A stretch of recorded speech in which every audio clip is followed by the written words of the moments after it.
जय श्री कृष्णा साथियों, एक बार फिर गीताधाम गुरुकुल ऑनलाइन क्लास में आप सभी का स्वागत है। साथियों, आप सबके लिए प्रमुख सूचना भी है, स्कूलें बहुत जल्द शुरू हो रही है। राज्य सरकार ने अलग अलग प्रकार से सिलेबस को कट करके जारी कर दिया है और जैसे हमें भी प्राप्त होगा और अगर स्कूल तब तक शुरू होती है तब तक हम नए पाठ्यक्रम के अनुसार आपकी क्लासें भी शुरू कर देंगे।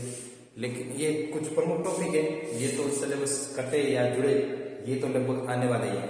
ठीक है, तो देखते हैं परमाणु की संरचना पढ़ रहे थे जिसमें संयोजकता का हमारा टॉपिक है। संयोजकता क्या है, उसके बारे में क्या जानना है, वो सब देखते हैं। तो देखो कि किसी परमाणु की सबसे बाहरी कक्षा में उपस्थित इलेक्ट्रॉन को संयोजकता इलेक्ट्रॉन कहा जाता है। हमने पिछले इसी क्लास के पिछले टॉपिक पढ़ा था, बोर बोरी की स्कीम पढ़ी थी। ठीक है, जिसमें उसने बताया था कि सबसे बाह्य कोश के बारे में क्या इलेक्ट्रॉन क्रम अनुसार भरे जाते हैं, K-L-M-N जो कक्षाएं बताई गई, उस कक्षा में सबसे बाहरी कक्षा, तो सबसे बाहरी कक्षा में 8 इलेक्ट्रॉन होते हैं, हमने पढ़ा था ना। हाँ, तो उससे संबंधित है कि किसी परमाणु की सबसे बाहरी कक्षा में उपस्थित इलेक्ट्रॉन को संयोजकता इलेक्ट्रॉन कहा जाता है। जिन तत्वों के परमाणु के बाह्यतम कक्ष पूर्ण रूप से इलेक्ट्रॉन, कितने इलेक्ट्रॉन सबसे बाहरी कक्ष में कितने इलेक्ट्रॉन थे? हाँ, तो पूर्ण रूप से 8 इलेक्ट्रॉन भरे होते हैं। उन तत्वों की संयोजन शक्ति या संयोजकता शून्य होती है। सीधी सी बात है कि बोर वाली स्कीम में हमने पढ़ा था कि जो परमाणु की संरचना के अंदर जो इलेक्ट्रॉन भरे जाते हैं वो इलेक्ट्रॉन क्रम अनुसार भरे जाते हैं और सबसे बाह्य कक्षा में कितने इलेक्ट्रॉन होते हैं? 8। ठीक है, तो ये यहाँ पर भी बताया जा रहा है कि जिन तत्वों के परमाणुओं के बाह्यतम कक्ष सबसे बाहरी कक्ष पूर्ण रूप से भरे होते हैं, मतलब कितने 8 इलेक्ट्रॉन होते हैं उसमें। ठीक है, तो उन तत्वों की जो संयोजन शक्ति है, संयोजकता शून्य होती है। यहाँ संयोजन शक्ति का मतलब है कि किसी भी तत्व के बाह्य कक्षा में, ठीक है, परमाणु की बाह्य कक्षा में अगर यहाँ पर 8 इलेक्ट्रॉन नहीं है तो कितने, मान लो 6 तो कितने इलेक्ट्रॉन की कमी? 2 की, तो ये 2 इलेक्ट्रॉन यहाँ भरे जाएंगे। ठीक है, तो ये भरे जाएंगे, तो ये इसकी संयोजकता शक्ति होती है। जब पूरे पूर्ण भरे हुए हैं तो अब जब पूर्ण भरे हुए तो इलेक्ट्रॉन की आवश्यकता ही नहीं है, जब आवश्यकता ही नहीं है तो उसकी संयोजन शक्ति क्या होगी? शून्य होगी। फिर देखो 8 इलेक्ट्रॉन वाले सबसे बाहरी कक्ष को अष्टक माना जाता है। इसको क्या कहा जाता है?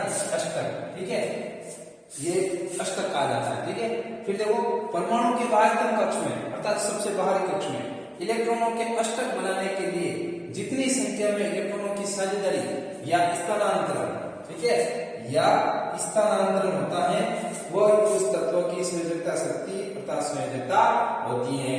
जैसे कि ये मैंने बताया उदाहरण कि बाह्यतम कक्ष में इलेक्ट्रॉन कितने होने चाहिए? 8। हमारे पास कितने हैं? 6। कितने इलेक्ट्रॉन की आवश्यकता है? 2। तो वो संयोजकता उस तत्व की संयोजकता शक्ति कितनी हो जाएगी? 2, क्योंकि जितने इलेक्ट्रॉन की आवश्यकता है वही उसकी संयोजकता शक्ति या संयोजकता होती है। तो ये जो हमने पढ़ा, इन चीजों को आपने बोर वाली सिद्धांत की शुरुआत में पढ़ा था। ठीक है, थोड़ा सा एक बार देख लेते हैं इसमें और क्या है। बोर वाली स्कीम से हम जानते हैं कि किसी परमाणु का बाह्यतम कक्ष अधिकतम 8 इलेक्ट्रॉन रख सकता है। ये हमने बोर वाली के सिद्धांत में पढ़ा था ना कि कोई भी तत्व है वो अपने बाहरी कक्ष के अंदर कितने इलेक्ट्रॉन रख सकता है? 8 इलेक्ट्रॉन रख सकता है। फिर देखो इसमें और क्या देखा था हमने, यह देखा गया था कि जिन तत्वों के परमाणुओं के बाह्यतम कक्ष पूर्ण रूप से 8 इलेक्ट्रॉन से भरे होते हैं वे रासायनिक रूप से सक्रिय नहीं होते हैं। भाई जब हमारा पेट भर गया है, खाना खाया हुआ है, भूख नहीं है, हमारे सामने चाहे कितने भी पकवान हो उसके प्रति हमारा अट्रैक्शन नहीं होगा क्योंकि पेट हमारा भरा हुआ है। और अगर पेट खाली है और हमारे सामने बासी रोटी भी रखी है तो भी हम क्या करेंगे? उसको खाते हुए पेट भरने की कोशिश करेंगे। तो सेम टू सेम यहाँ होती है कि किसी इलेक्ट्रॉन की बाह्यतम कक्ष में अगर 8 इलेक्ट्रॉन भर गए हैं पूरे और 8 इलेक्ट्रॉन के साथ पूरा भरा हुआ है तो उसकी जो रासायनिक सक्रियता है वो शून्य होती है। ठीक है, मतलब रासायनिक रूप से वो तत्व सक्रिय नहीं होता है क्योंकि उसको जरूरत ही नहीं है। जब जरूरत नहीं है तो वो सक्रिय क्यों रहे? ठीक है, क्योंकि उसका बाह्यतम कक्ष में पूर्ण रूप से भरा हुआ है और जैसे बाह्यतम कक्ष के अंदर 2 इलेक्ट्रॉन की भी कमी होती है तो रासायनिक रूप से सक्रिय हो जाता है। ठीक है, तो इस प्रकार ये टॉपिक है जो आप इसको लिख लीजिए। फिर और आगे देखते हैं इसी के अंदर और क्या है संयोजकता के अंदर वो देखते हैं। एक बार वापस देख लीजिए संयोजकता क्या है। किसी परमाणु की सबसे बाहरी कक्षा में उपस्थित इलेक्ट्रॉन को संयोजकता इलेक्ट्रॉन कहा जाता है।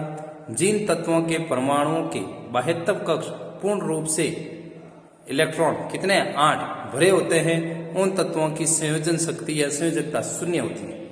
8 इलेक्ट्रॉनों वाले सबसे बाहरी कक्ष को अष्टक माना जाता है।